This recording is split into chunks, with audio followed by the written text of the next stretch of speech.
início das primeiras universidades, as pessoas estudavam de 14 a 16 horas por dia.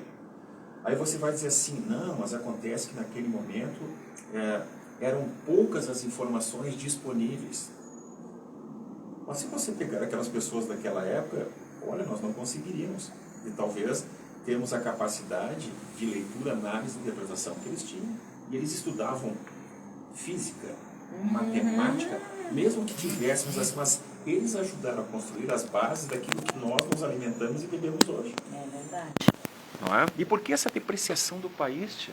Rodrigo, assim, ó, você como sociólogo, como estudioso e agora está participando de um curso muito interessante, observa dentro desse quadro, por que essa visão, esse entendimento, como disse a Luciana, com que objetivo será que alguém busca ele destruir a tua própria história? Aonde querem chegar com isso, sendo que é uma riqueza gigantesca? Há figuras que nós já falamos, que temos que trazer aqui individualmente. Pega um José Bonifácio.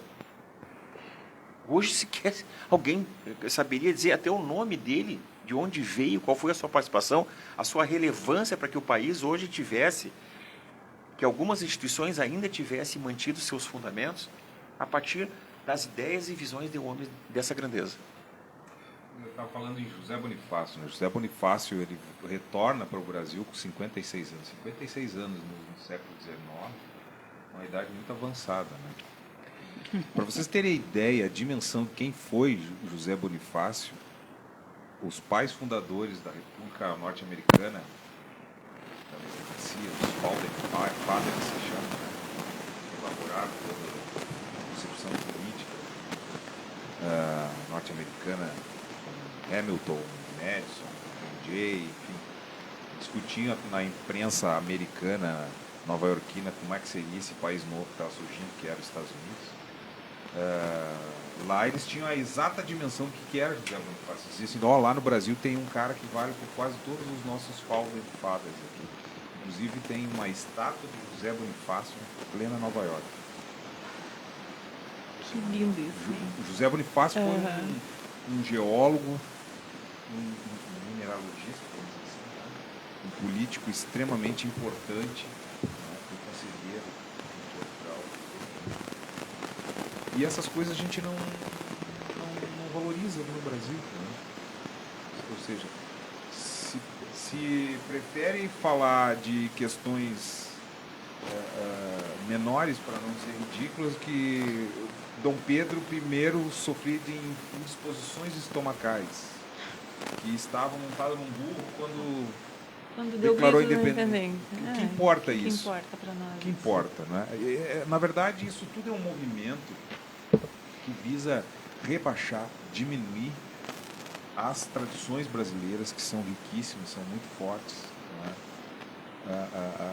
Diminuir, desumanizar, ridicularizar, porque daí você pode substituir por qualquer outra coisa. Né? Então, se hoje nós falamos da importância de José Bonifácio, ou vamos para o século XX, de um autor que infelizmente só fui conhecer depois dos 38, 40 anos, que é um historiador mineiro chamado João Camilo de Oliveira Torres.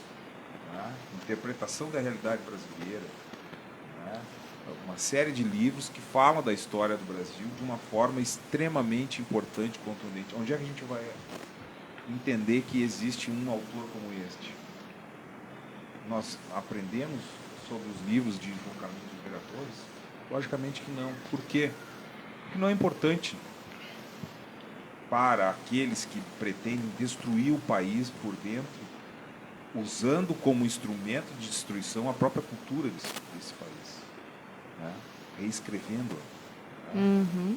Então isso vem muito por conta de uma perspectiva doutrinária, ideológica, que nós podemos buscar na própria literatura inglesa, né? Já que nós estamos falando da questão da morte da rainha da Inglaterra, de um autor inglês chamado George Orwell. Né? George Orwell conta no seu livro 1984 de um sujeito que trabalhava no Estado, o Winston Smith, que reescrevia a história, sumia com personagens.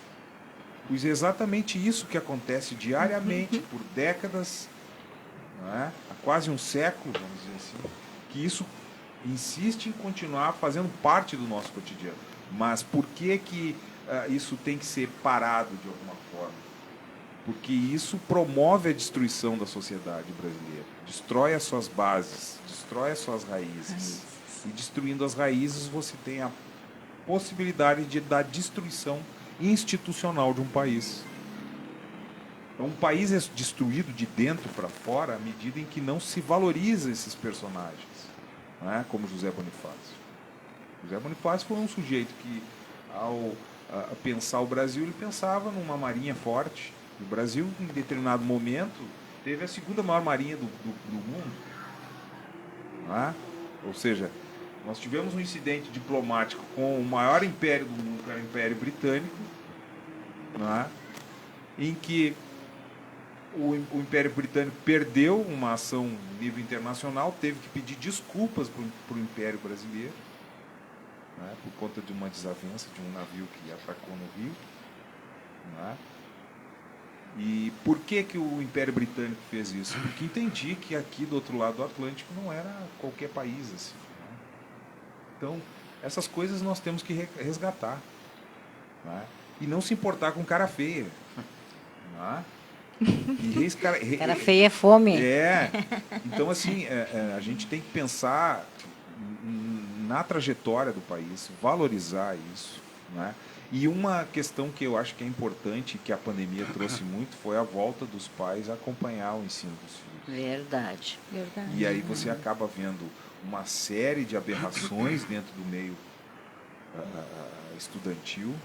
E aí você vê várias pessoas se organizando, pais, familiares, entendendo a importância do ensino. Não é? A gente fala muito aqui, né, Sérgio? Ensino é aquilo que é colocado para a sociedade relacionado à condição formal de conhecimento, educação é o que você vai trazer de casa, essa base. E hoje, perniciosamente, há uma confusão disso. E que confusão. Ou seja, se terceiriza para o Estado. Então, quando as pessoas às vezes ligam a TV e veem uma juíza dizendo que a criança pertence ao Estado e não à família, as pessoas ficam horrorizadas, né? Como houve uma juíza, se não me engano, no Rio de Janeiro, externando esse pensamento, mas não sabe qual foi o processo que levou a chegar nesse patamar, de um agente do Estado, do alto escalão, chegar e afirmar, não, as crianças pertencem ao Estado e não aos pais. Mas por quê? Porque houve uma universalização do meio educacional, onde todas as crianças eram obrigatórias dentro do banco escolar. Depois você muda o ensino, você precariza o ensino, confunde o ensino com a educação. Né? Nós temos que ter centros de ensino, não centros de educação, porque a educação ela deve vir da base familiar. Né? Então, até porque muito antes da denominação de Ministério da Educação, nós tínhamos a Secretaria de Instrução na história formal do país, nas estruturas de Estado federal. Havia essa separação clara de que não caberia ao Estado essa interferência, esse meio de intervenção. E um dia podemos aqui resgatar determinadas figuras que julgaram interessantes, né? Trazer a educação dos jovens para dentro do papel do Estado. E é isso que está acontecendo. O que o Rodrigo traz aqui de figuras extremamente importantes, né? Que às vezes você não consegue num espaço como esse, a não ser tratar de forma individual um pouco da sua história, sua trajetória, para sabermos por que nós hoje ainda estamos vivendo um momento muito similar àquilo que ele fez um relato agora. Verdade. O Brasil novamente passa por um processo de vulnerabilidade à medida que nós vemos uma crise instalada globalmente pós-Covid, aonde alguns países quebraram elos da cadeia produtiva, que é o caso da Inglaterra. Nós vimos a questão agora das discussões sobre se vai ter ou não gás para poder fazer a manutenção da calefação em cidades. Há vários clubes, há várias empresas fechando de forma definitiva na Alemanha. Então vejam que coisas que aconteceram em outro momento, dentro de um outro contexto, e a Luciana trouxe isso muito claramente. nós temos que ser, para sermos honestos com aquele período anterior, nós temos que ler de acordo com o que aconteceu na época, quem eram os elementos, quais eram as figuras, quais eram os conflitos, quais eram os interesses. Né? É muito fácil hoje, Lisete, fazermos qualquer tipo de elucubrações a partir daquilo que estamos aqui sentados num ambiente agradável, dizendo que poderia ter sido diferente. É ou não é? Uhum. Isso é desonesto com o que aconteceu ao longo da história. E é uma história riquíssima. Tu começas muito bem assim, ó, trazendo uma obra belíssima, encantadora, com o grito do Ipiranga, lá, né? Da independência, independência ou morte. Quer dizer, olha a força de uma frase como essa. Olha o que estava em jogo. Histórica. Ele não faria, não levantaria a sua espada e bradaria essas palavras se algo tão intenso, forte naquele momento necessitava. Né? E olha a pressão sobre esse homem. Porque nós sabemos que uma coisa é nós estarmos aqui e o cara diz, faz isso, faz aquilo, faz aquele outro. Mas qual é a consequência de tomada de atitudes? E aí você vem de novo de uma forma jocosa querendo pegar elementos que não são de interesse aqui. E outra coisa, busquemos as fontes primárias para de fato dizermos o que aconteceu. Quais são os bastidores, né? Porque na verdade você vai contar os bastidores naquele momento, Luciana. Sim, é. E Carlos Flávio, independência ou morte, ela é uma frase profundamente ligada à liberdade. A raiz dela é a liberdade. A independência a gente tem tratado o nosso programa, nossas raízes, né? E hoje o nosso tema é quais são as nossas raízes da independência. E a raiz da nossa independência é a liberdade. O país, naquele momento, o Brasil se torna um país independente da coroa portuguesa. Ele passa a ser independente. E isso é um marco histórico. Isso não tem como mudar. Porque se não tivesse havido o grito da independência, nós ainda seríamos colônia. Exato. Ou não, mas não, naquele momento foi o divisor de águas, que a partir daquele momento o Brasil ele assumiu o seu papel de independente. Então esse ponto, esse fato histórico, a gente jamais pode minimizar esse acontecimento na nossa história, porque a nossa raiz de liberdade está ali. Chegou um ponto que a colônia disse: independência ou morte. Eu só vou deixar uma provocação que para Lisete. Porque passamos já do nosso intervalo. Tá, então eu vou aguardar e eu quero fazer uma provocação contigo no retorno. Então nós vamos ao intervalo e voltamos em seguida com mais Empreender com Sucesso. Falar, ouvir, acreditar. Combinação que faz a fórmula da audiência da Imenbuí. Há 80 anos, aqui, daqui. Não perca a chance de comprar o seu novo SUVW Volkswagen. Vá a uma concessionária mais próxima e confira as ofertas. Na Pampeiro, T-Cross, a SUV eleita a melhor compra de 2021 e líder de vendas em 2022 a partir de R$ 111.310, com parcelas a partir de R$ 975, com taxa 0,99 no plano sempre novo. Venha até a Pampeiro, Rua Serafim Malandro, 1133, ou baixe o app Pampeiro e saiba mais. Mais que SUV, SUVW.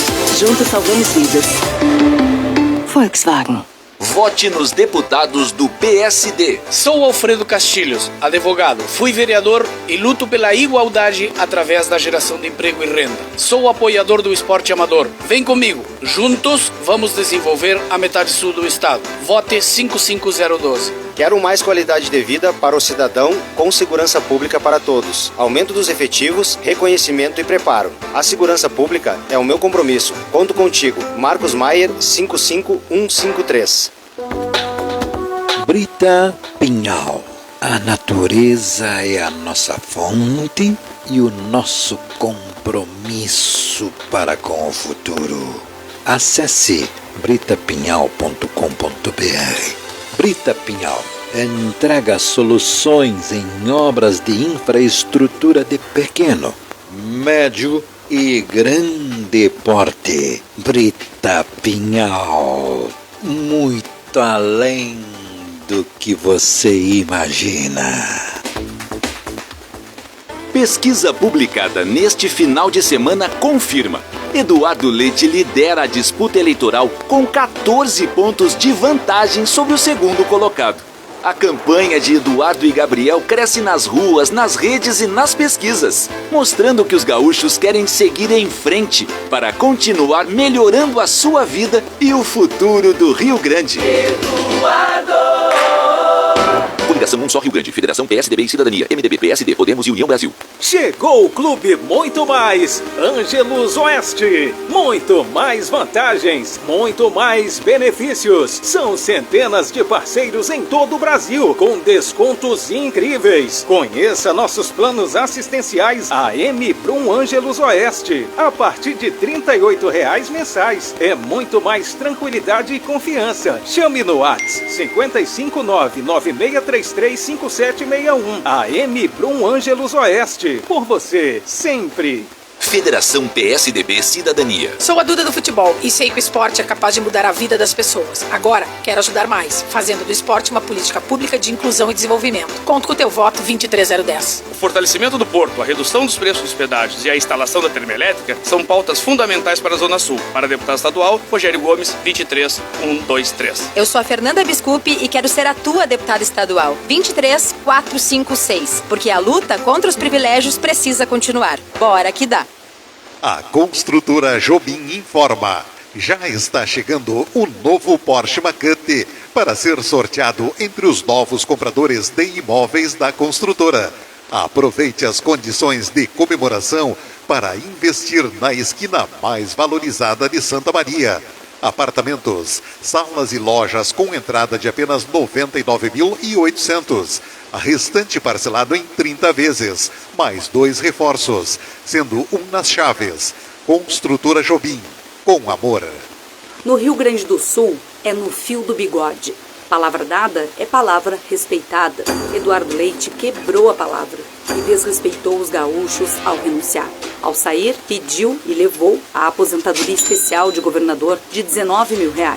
Agora volta, falando bonito e fazendo novas promessas.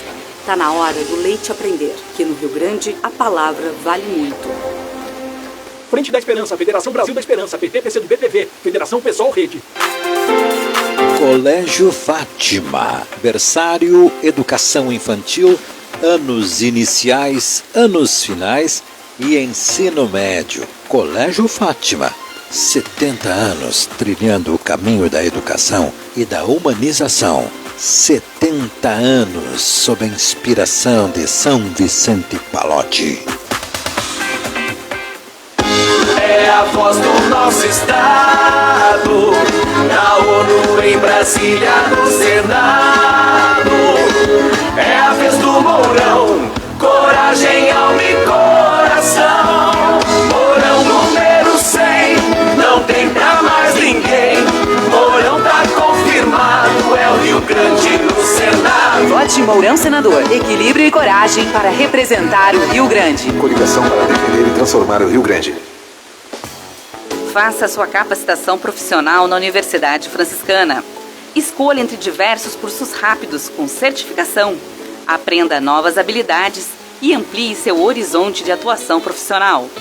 Experimente a tradição de ensino UFN, em cursos com excelente custo-benefício, e qualifique-se para melhores oportunidades do mercado de trabalho. Acesse ufn.edu.br e conheça nossos cursos. Protege a Nova Medicina do Trabalho, a única empresa médica do interior do estado com estrutura própria de atendimento, policlínica, pronto atendimento e centro de diagnósticos. Referência em medicina do trabalho em conformidade com as normas regulamentadoras, legislações trabalhistas e previdenciárias. Assessoramento para a implantação do E-Social. O corpo técnico da Protege inclui médicos do trabalho, clínicos e especialistas, engenheiros de segurança, técnicos de enfermagem do trabalho, fonoaudiólogo e mais profissionais de apoio.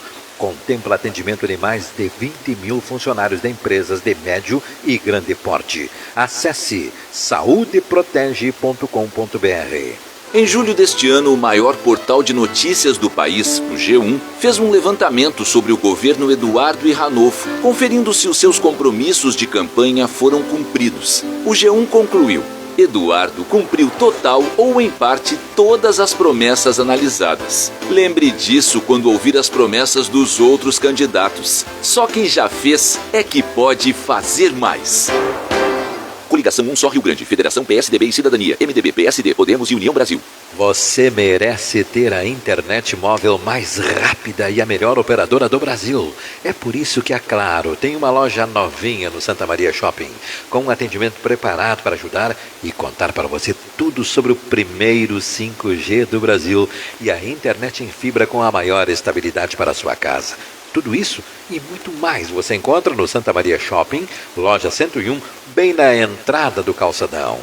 Claro, você merece o novo. Do Santa Lúcia sempre fui fiel, bota a cidade sempre para o lar. DSL pode comparar.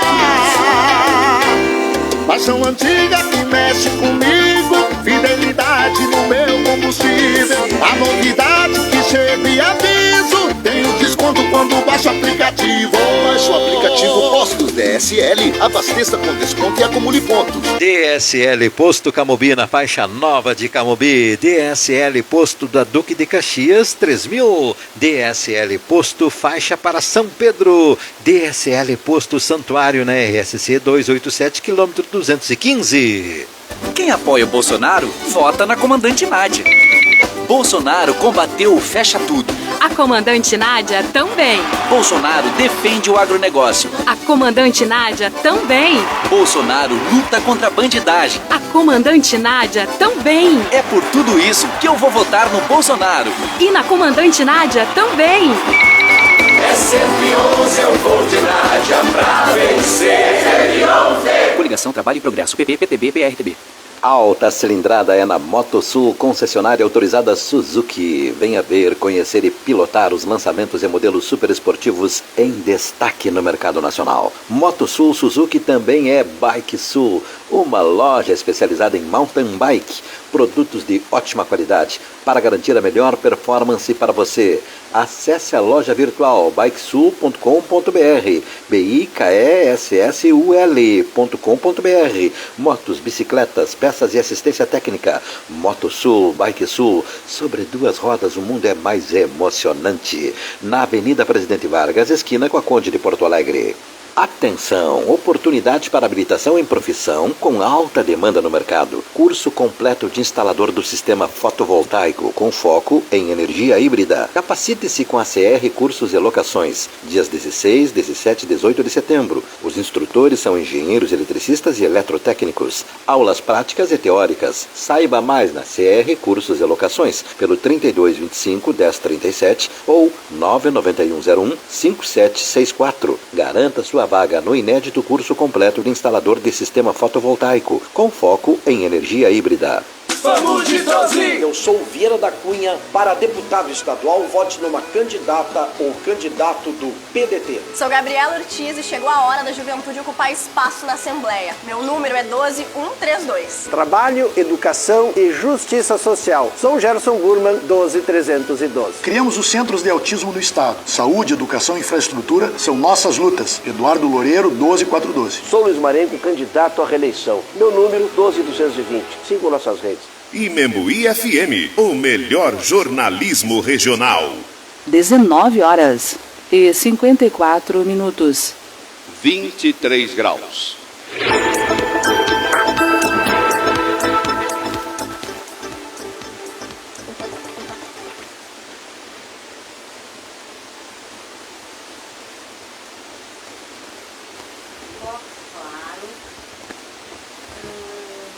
CR Cursos e Locações, MotoSul Bikesul, Posto Santa Lúcia DSL, Nossas Raízes, Clube Muito Mais Ângelos Oeste, Pampeiro Volkswagen, Colégio Fátima, Brita Pinhal, Cislimpa, Saúde Protege, Emagrecentro, Universidade Franciscana.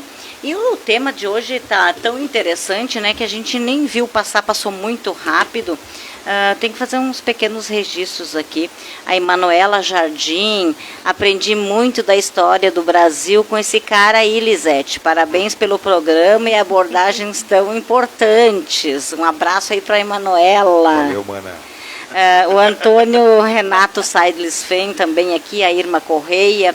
Daqui a pouquinho eu vou abrir a outra live aqui para a gente registrar, mas é que o tema está tão importante, né, e tá tão relevante que a gente fica empolgado que a gente nem vê a hora passar. Mas fala, Carlos Flávio. A provocação é aquela, né, pegando o gancho da Luciana no primeiro bloco. Falou numa coisa que é fundamental, que a gente às vezes não consegue entender e separar vida e liberdade. Nós estamos dentro de um quadro de empreender com sucesso. É possível empreender sem liberdade? Como será a vida de um empresário na Coreia do Norte? Tão apagado quanto as luzes vistas do espaço. Sabe que para a gente empreender nós temos que realmente ter liberdade. Eu acho que a gente tem que prezar muito pela nossa liberdade, né? Porque é fundamental na hora de empreender a gente saber, a gente se preparar, a gente olhar, a gente conhecer. E isso é uma das coisas que eu quero elogiar os nossos empresários, porque a gente sabe que não é fácil empreender, mas eles cada vez mais eles estão buscando ajuda através do Sebrae, através de leituras. Há muitos anos atrás, eu trabalhei 14 anos no Sebrae, e uma coisa que me incomodava muito, que eu ia fazer as palestras e o que acontecia? O empresário pagava o ingresso e mandava os funcionários. Só que o conteúdo era direcionado para o empresário. Então, o que acontecia? A gente não podia passar certos conteúdos para o funcionário, porque ele ia se frustrar, ele ia chegar na empresa, ele não sabia como é que ele ia falar para o chefe dele isso. Hoje não, hoje o empresário está indo no curso, está levando, e ele está ficando mais, se preparando mais. Hoje se vê muitas pessoas que querem empreender. Teve uma época, que vocês lembram, que teve muitas demissões voluntárias. O pessoal pegou o dinheiro de uma vida e abriu um negócio. E acabaram perdendo tudo, né? Hoje, graças ao bom Deus aí, também esses empresários, eles estão tendo essa visão que eles precisam se preparar para o mercado antes, que eles precisam ter liberdade, que eles precisam enxergar o que está acontecendo no mundo, o que está acontecendo em Santa Maria, na região, se tem mercado para determinado produto ou não tem. Então, tudo isso entra nesse contexto, né?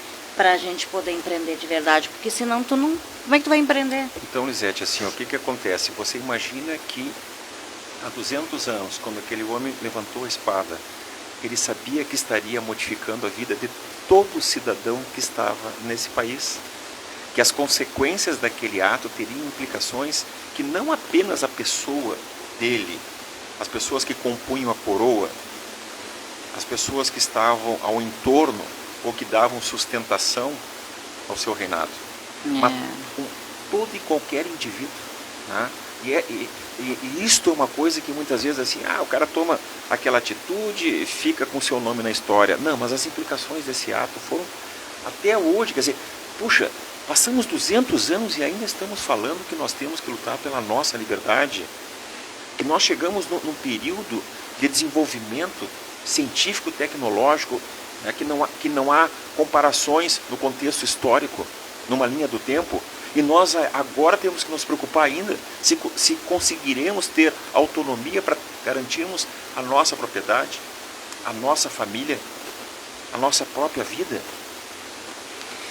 Será que isso não deveria ter sido passado? Quer dizer, isso não deveria ter sido algo que teria ficado para trás? Que nós deveríamos estar num outro caminho, buscando outras alternativas? Que nós pudéssemos já eliminar determinados elementos que hoje você sai à rua e ainda tem pessoas que ainda têm que vencer a primeira etapa, o primeiro degrau da pirâmide de Maslow, né? Que era um psicólogo norte-americano, que criou aquela pirâmide e lá diz assim, que a primeira dela tem a ver com a questão ainda primitiva nossa, que está dentro das questões mais emocionais de sobrevivência.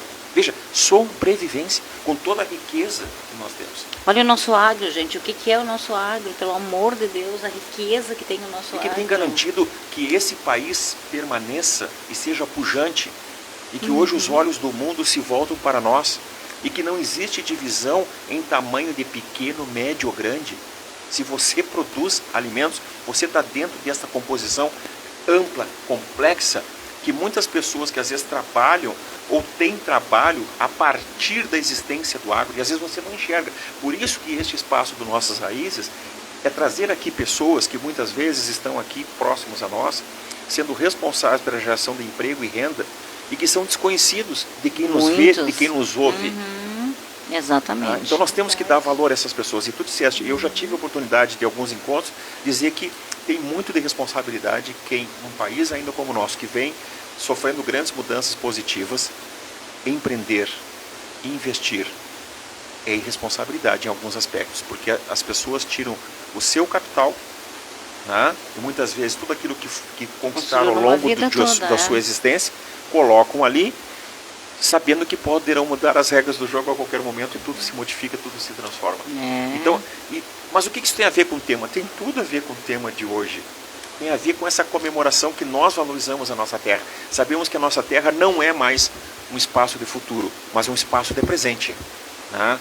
Nós não aguentamos mais assim, vocês são do futuro, um futuro que não chega jamais. Não, o Brasil demonstra hoje que ele é um país que tem o futuro construído aqui e agora, a oportunidade aqui e agora, que os olhos do mundo. O Brasil é um país que tem todas as oportunidades agora para dar um salto. Eu vou usar uma expressão, né, que até muitas vezes pode ser questionada.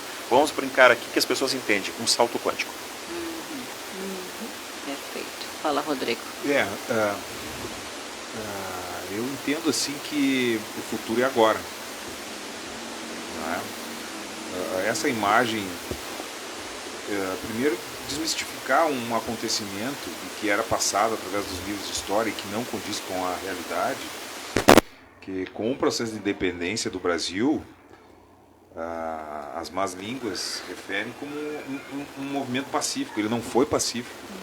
A Bahia levou mais de ano em enfrentamento com os portugueses depois de 1822, gente. Várias insurreições locais foram empreendidas pelos portugueses. Né? Então essa história de dizer que foi tudo pacífico é para corroborar com aquela ideia de que o brasileiro é manso, que o brasileiro deixa tudo para depois, que ele é dócil. Não é dócil não, gente. Se nós pegarmos a história brasileira é de revoluções, de revoltas. Não é? Então assim, já passou até da hora da gente levantar verdadeiramente os fatos, né, e colocar ele para a população. Eu costumo dizer que com o advento da internet, você tem as questões nefastas, como a própria Luciana acabou de dizer, de que existem conteúdos impróprios dentro do material escolar, mas também você tem, fecham-se portas, abrem-se janelas. E um exemplo disso é que o Arquivo Histórico Nacional ele tem todos os documentos digitalizados no computador. Então, se você quer saber a história do Brasil, não o Rodrigo que está falando, não o Carlos Flávio, não a Luciana, não a Lisete, pega o mesmo mecanismo, de informação que a internet, vai lá, abre o arquivo lá, eu vou olhar o jornal de 1870 para ver o que dizia na época. Então, até isso a própria internet ela nos proporciona. Né? Então, eu acho que está muito mais na mão da população que vem se mexendo, vem se transformando, se modificando de uma maneira muito mais assintosa desde 2013 para cá. E vai também muito também dos pais colaborarem nesse sentido, como o Carlos Flávio falou, né? A gente que é de uma geração um pouquinho, né, mais longínqua, né? Na verdade, os nossos pais tinham muito isso, né? E uma das coisas que eu adorava, né? Porque os pais sentavam para contar para a gente, porque quando a gente chegava em casa com o livro de história e a gente contava aquilo, eles vinham e contavam aquilo para a gente. E a gente, nossa, os olhos brilhavam, porque a gente ficava e ia buscar as informações. Isso que a gente não tinha a tecnologia, como o Rodrigo falou hoje, que tu não tinha uma internet, não tinha, né, nada disso. Mas era muito diferente, né?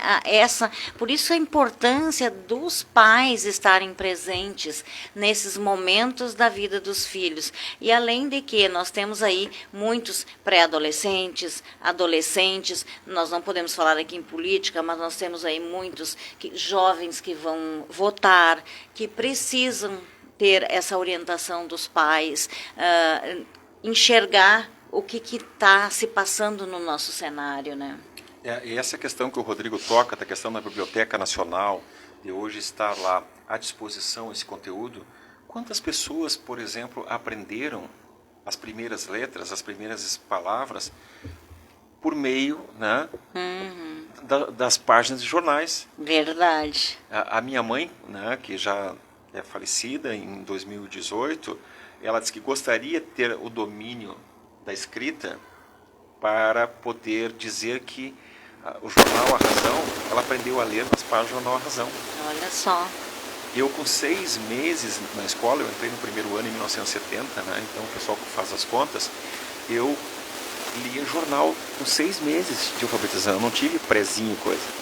Eu também não, eu fui direto para a escola. Se eu não me lembro, eu acho que era quase do tamanho das páginas quando tu abria do Correio do Povo. Não sei se alguém ainda lembra disso. O Correio do Povo era do tamanho... Lembro, era enorme. Era uma coisa gigantesca. Gigantesca.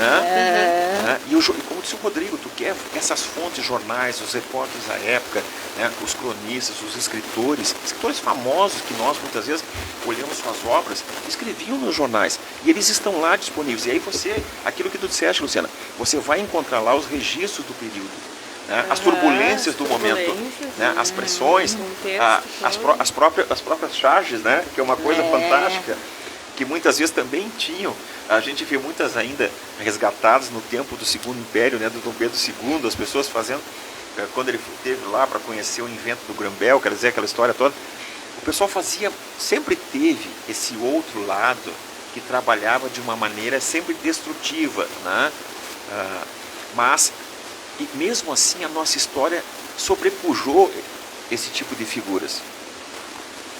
Essas pessoas foram importantes. Então, a gente vai e vem independência e liberdade. E essa história, como disse o Rodrigo, houveram conflitos naquele momento em vários pontos do país, porque as coisas não se deram numa passividade para a qual ela é vendida. Porque às vezes tem muito cortes na história. Mas todo dia, né, aconteceu. E a vida é construída dia após dia. Não sei se tem alguma coisa aí sobre o marco histórico. Eu estava vendo aqui no celular, eu até passei com alguns amigos do Paraná, e olhando o arquivo, dia 25 de março de 1876, existia um órgão de publicação ligado ao Partido Conservador do Paraná, uma publicação semanal.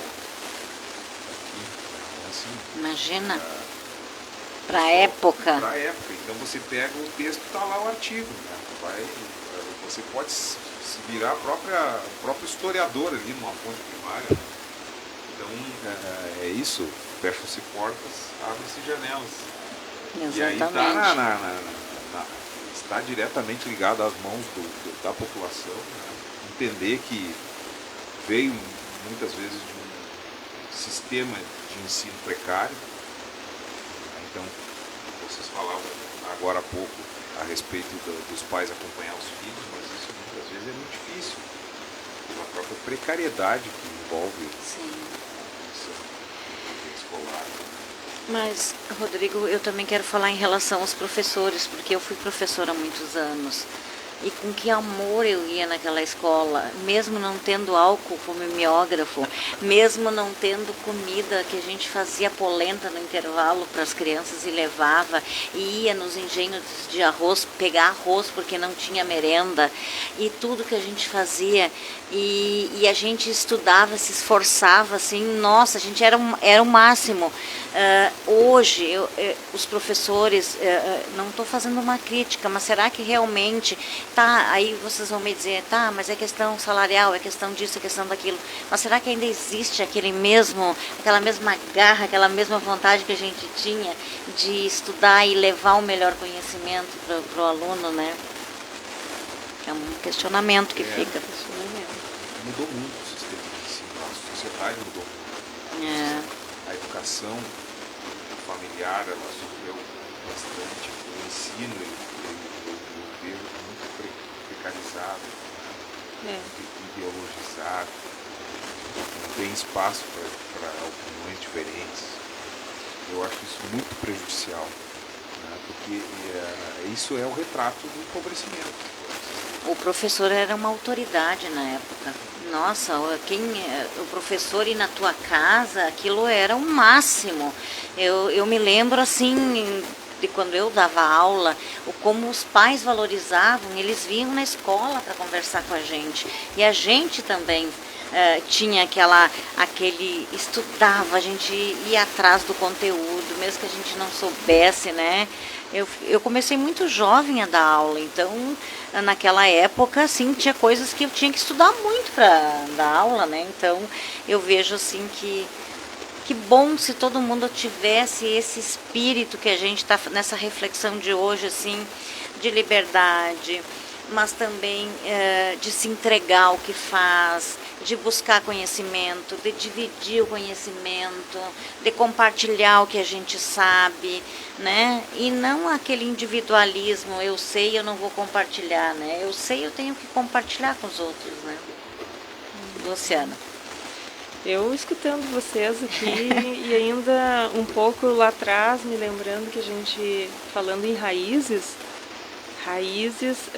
da nossa independência e chegando até a raiz mais profunda, que é a da liberdade humana, de viver num país que respeita a nossa liberdade como cidadãos, como pessoas esclarecidas, que sabem dos seus direitos, e quando esses direitos são ameaçados, esse povo se levanta.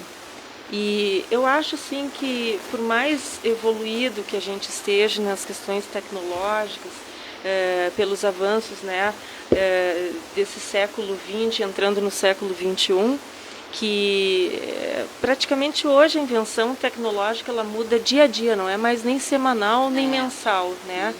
Antigamente as invenções levavam às vezes 100 anos para acontecer, ou 20 anos, ou 10 anos. E hoje a gente acorda e já tem uma nova tecnologia ao nosso alcance. E esse avanço todo, o ser humano, ele inicialmente ele ficou bastante encantado. A tecnologia entrou para dentro da nossa casa através dos meios de comunicação, principalmente a televisão inicialmente. O rádio sempre foi presente, né? Ele continua presente, mas a televisão, como ela era audiovisual, ela passava imagens. E junto com as imagens se passa uma conduta, um comportamento. E junto com essas imagens a gente pode passar ideias, né, de comportamento muito mais rapidamente do que pelo rádio. Pelo rádio você passa a palavra, mas quando você vê uma imagem, e se essa imagem for chocante, for uma imagem agressiva, ela vai ter um impacto no jovem muito mais potente do que se for pelo rádio.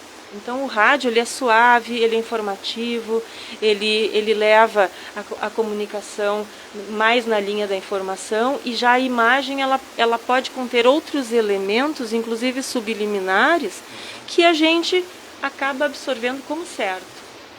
E o que eu noto com essa pesquisa que eu fiz hoje, para ver o que as crianças estavam colhendo junto com as informações históricas sobre a nossa independência, eu vejo que as outras informações ali na mídia, os vídeos, as falas de alguns professores que estão ali educando, né, falando sobre história de uma maneira não muito adequada, e com as propagandas periféricas abrindo na tela, se torna um contexto que é de questionar se isso é construtivo ou não. E se essa mídia tão moderna, o que ela vai colaborar para a preservação dos nossos fatos históricos mesmo, porque os nossos fatos históricos estão registrados em documentos nos museus. E como a gente acabou de falar, existem fontes fidedignas. Será que essas fontes são valorizadas pelos nossos professores hoje? Ou será uma abertura a um leque de informações que entre elas estão as fake news, estão fontes até deturpadas? Isso é uma coisa preocupante. A qualidade da informação que vai chegar nas gerações mais novas. A gente tinha antes, eu acho que um controle maior da verdade do que se passava através desses documentos. E que com a reprodução virtual, a gente não tem mais a garantia que esses documentos são realmente aquilo que está nos nossos autos.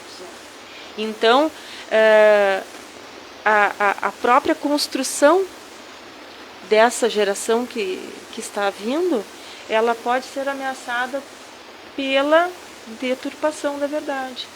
E para a gente se tornar um país realmente independente, a gente tem que primeiramente saber o que é liberdade, saber aonde estão os nossos direitos constitucionais e principalmente acima da Constituição os direitos humanos. Que a gente passou agora na pandemia um momento muito esquisito, onde eu, como cidadã do mundo, não do Brasil, eu me senti nos meus direitos naturais oprimida. Porque são direitos que são inerentes ao ser humano. Nós nascemos livres. A gente não é o Estado que nos dá esse direito de ser livre. É um direito constituído na nossa existência. Nós nascemos livres. Alguém nos torna escravo ou um sistema nos torna escravos. Mas a nossa liberdade não é uma coisa negociável. Não é negociável. Eu não admito que alguém venha contestar a nossa liberdade de ir e vir e de trabalhar e sustentar a nossa família. Pode estar caindo um meteoro. Pode cair um meteoro na cidade. Pode cair um meteoro no país. Pode ter uma explosão atômica. O direito ao trabalho e as liberdades essenciais do ser humano não podem ser tocadas. Elas são intocáveis.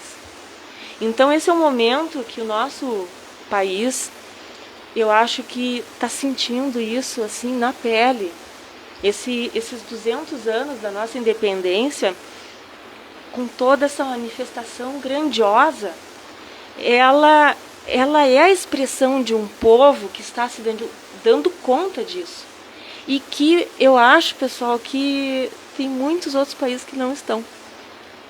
Que se ajoelharam para coisas absurdas que aconteceram e que estava sendo vendido como um novo estilo de vida.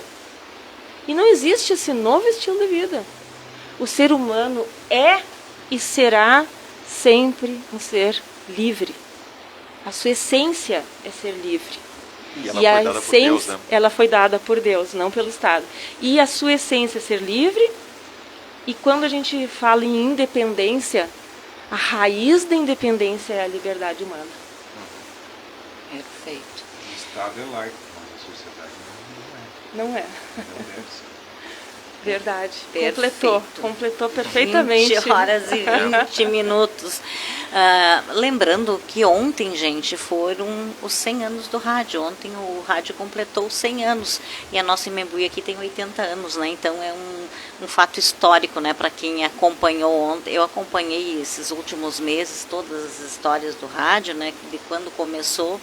E ontem, então, fechou o ciclo aí dos 100 anos do rádio. Então, mais uma comemoração, né?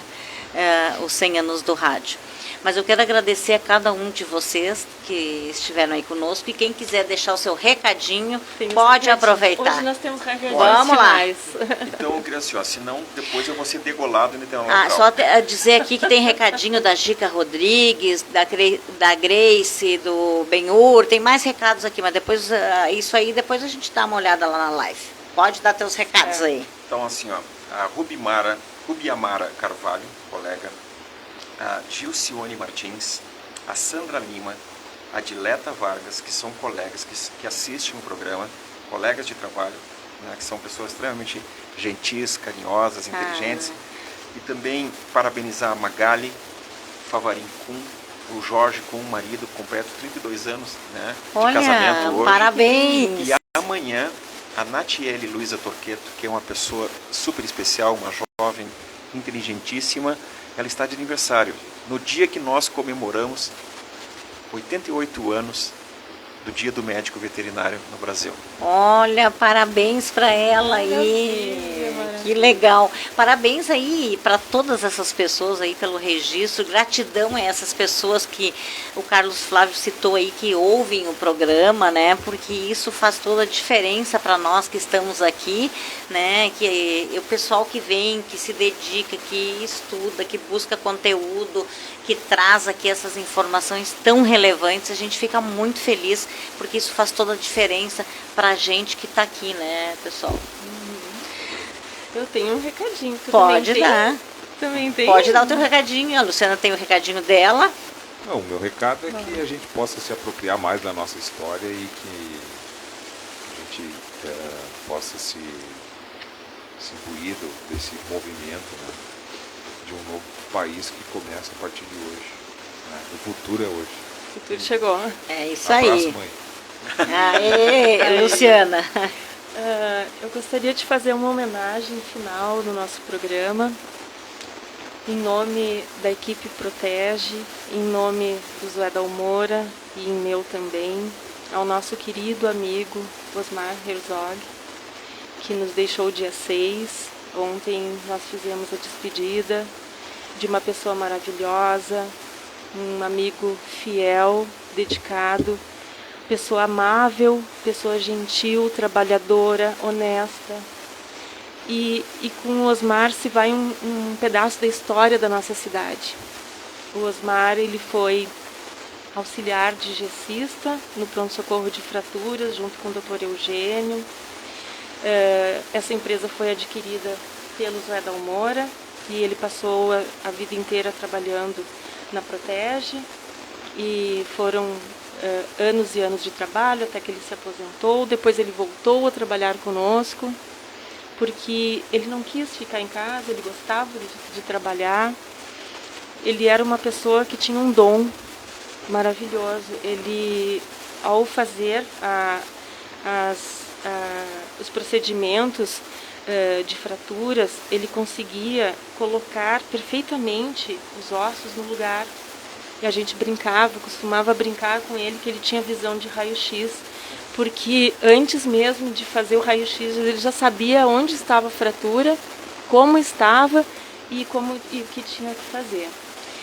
E ele era uma pessoa que nos chocou assim profundamente. Nós estamos muito abalados com a partida dele, uma partida inesperada aos 62 anos. Um homem muito bom, uma pessoa de um coração maravilhoso, deixa saudade em todos os seus colegas da Protege. Eu estou aqui em nome de toda a nossa equipe e dizer, Osmar Herzog, onde você estiver, nosso coração é grato a você, ao seu trabalho, à sua dedicação de uma vida, a profissão que você escolheu, que amava, e você foi um exemplo para todos nós. Muito obrigada, um carinho enorme para a família, nosso abraço carinhoso para todos os filhos, os irmãos que nós conhecemos pessoalmente ontem. Contem conosco, foi um privilégio ter o Osmar todos esses anos conosco. Muito obrigada. Fica aí o registro então da Luciana. Eu também quero deixar aqui, né, os meus sentimentos aí a todos os familiares. Eu conversei com a Luciana no dia que aconteceu, né? Também fiquei chocada, até porque comentei com uma amiga minha e ela conhecia o seu Osmar. Então, por tudo que ele era, por tudo que ele fazia. Então, nossos sentimentos aí aos familiares e o nosso respeito a todos eles, e que o seu Osmar esteja aí, então, agora num local maravilhoso, que ele deve estar, porque minha mãe e meu pai também estão neste lugar, né? Então, que Deus o tenha e que ele esteja tranquilo e sereno onde ele está. Nós vamos, então, agradecendo, encerrando esse nosso programa Nossas Raízes, e vamos ao intervalo. E depois do intervalo a gente está de volta com mais Empreender com Sucesso. Imembuí FM, com você fortalecendo a nossa marca, nos aproximando ainda mais da